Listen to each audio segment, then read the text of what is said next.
Bonjour, bienvenue au Centre Pompidou. Je suis Anna Hiddleston, en charge des projets internationaux pour le Musée national d'art moderne et je vous propose de découvrir l'école de Paris qui a vu émerger certains des plus grands artistes du XXe siècle.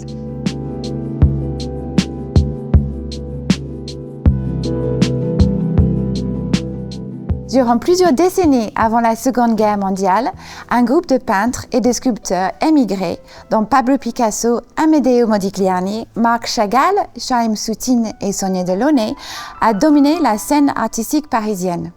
Les critiques d'art des années 1920 les ont réunis sous l'appellation École de Paris pour les distinguer des jeunes artistes français de l'époque.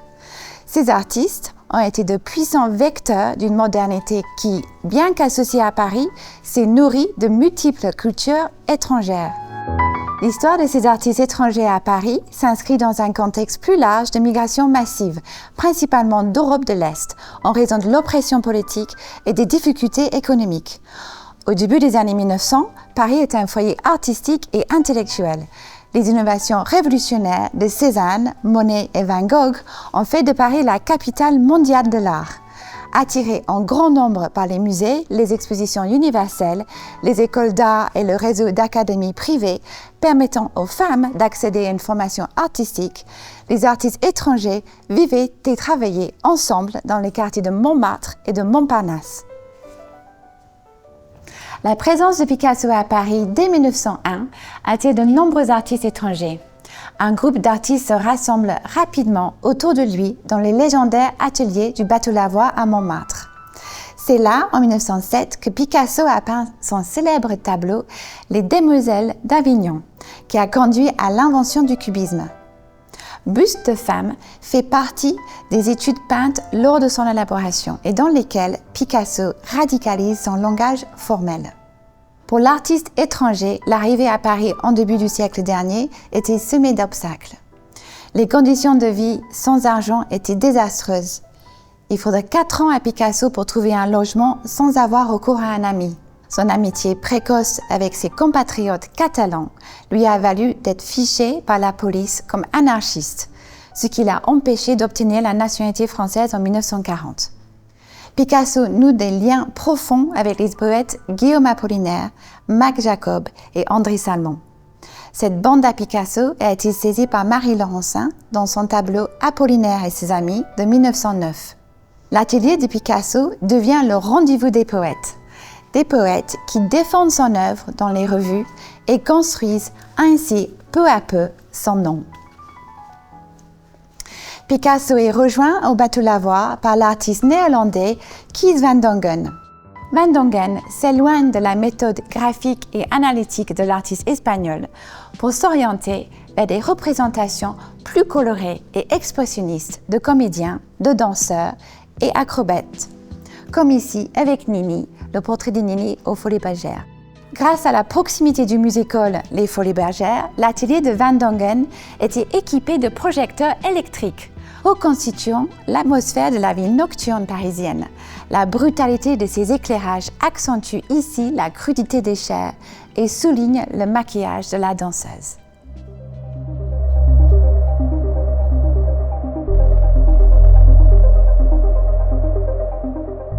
Au début des années 1910, certains artistes ont commencé à expérimenter la couleur abstraite. Célébrant la vitalité de la vie moderne, la représentation s'inspire de l'environnement urbain, des machines et des panneaux d'affichage, s'éloignant ainsi des tons monochromes du cubisme. Artiste d'origine ukrainienne, Sonia Delaunay arrive à Paris en décembre 1906. En 1910, elle épouse Robert Delaunay, avec qui elle va développer une forme d'abstraction fondée sur les correspondances entre couleur et mouvement. Inspirée des théories scientifiques sur la couleur, la peinture se structure par des juxtapositions de couleurs complémentaires et dissonantes pour refléter le dynamisme de la vie moderne. Dans le manège de cochons, Robert Delaunay restitue l'atmosphère des fêtes foraines.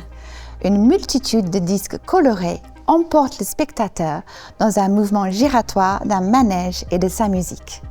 Au premier plan, le poète roumain Tristan Tzara rappelle les liens étroits qu'entretenait le couple Delaunay avec la poésie de leur temps.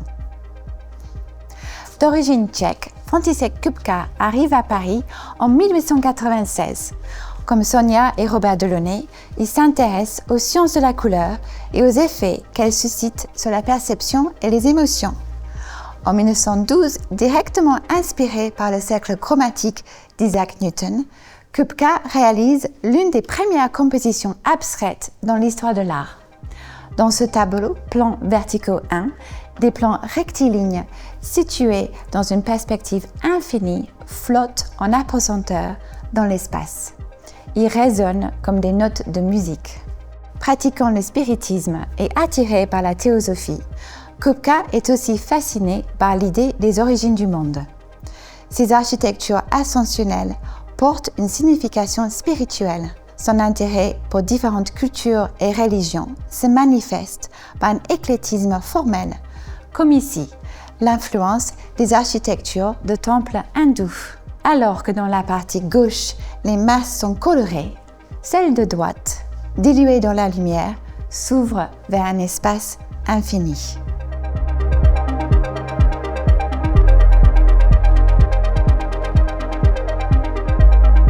Après le quartier de Montmartre, c'est le quartier de Montparnasse qui devient le nouveau lieu de rencontre des artistes du monde entier. Un cercle littéraire se forme au café de la Closerie des Lilas.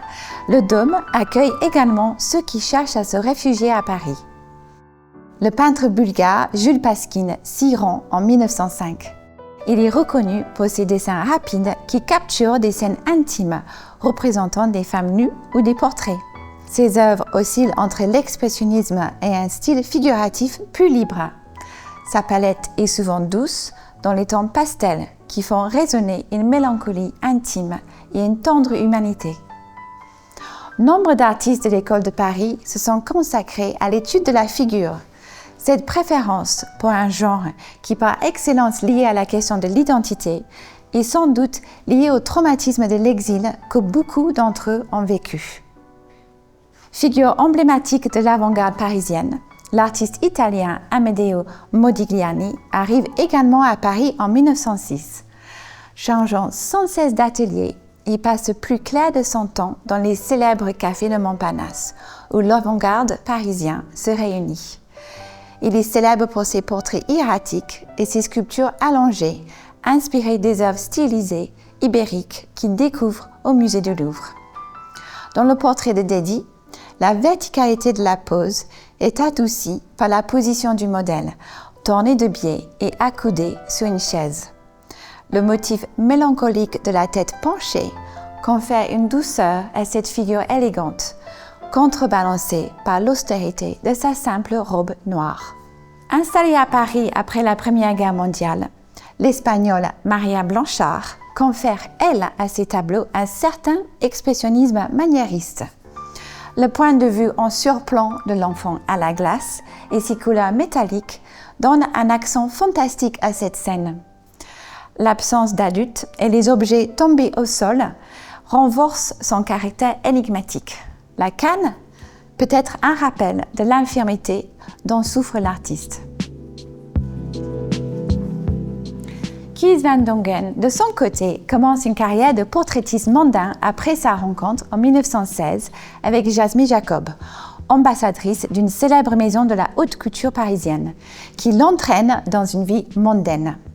Dans ce portrait, Van Dongen la représente en mannequin professionnel, au regard hautain, vêtue d'une robe argentée sous une cape de fourrure, telle une incarnation de la femme libre et fatale des années folles.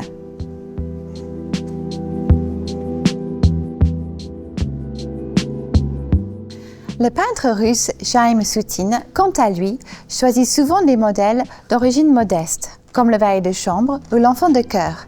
Dans le tableau, le groom y représente un jeune garçon au corps chétif comme expression d'une humanité marginalisée. Originaire de Biélorussie, Marc Chagall est une autre figure importante de l'école de Paris, autour de laquelle de nombreux artistes juifs se rassemblent. En 1911, il s'installe à l'atelier de la Ruche, appelé ainsi en raison de sa forme. Le mode de vie y est modeste, mais l'atmosphère bohème favorise les échanges créatifs. Les peintures de Chagall combinent une utilisation avant-gardiste de la couleur avec les scènes de sa ville natale de Vitebsk. Il peint souvent la nuit et développe un univers imaginaire des personnages oniriques avec des éléments dérivés de l'iconographie juive. En 1939, Chagall peint les mariés de la Tour Eiffel. Un grand coq blanc emporte le peintre et sa femme en tenue de mariée dans un décor indéterminé entre Paris et la Russie. Autour des mariés se côtoient des souvenirs de Russie, des instruments de musique, la Tour Eiffel et des animaux. À droite, le quartier juif natal du couple semble menacé par le chandelier saisi par un ange renversé. Symbole peut-être de mauvais augure. En effet, en 1939, face au signe d'une guerre imminente, Chagall peint ici un bonheur fragile. Peu après la réalisation de ce tableau, la Deuxième Guerre mondiale éclate et les artistes de l'école de Paris se dispersent, marquant ainsi la fin de cette période de prolifération artistique et d'échanges créatifs.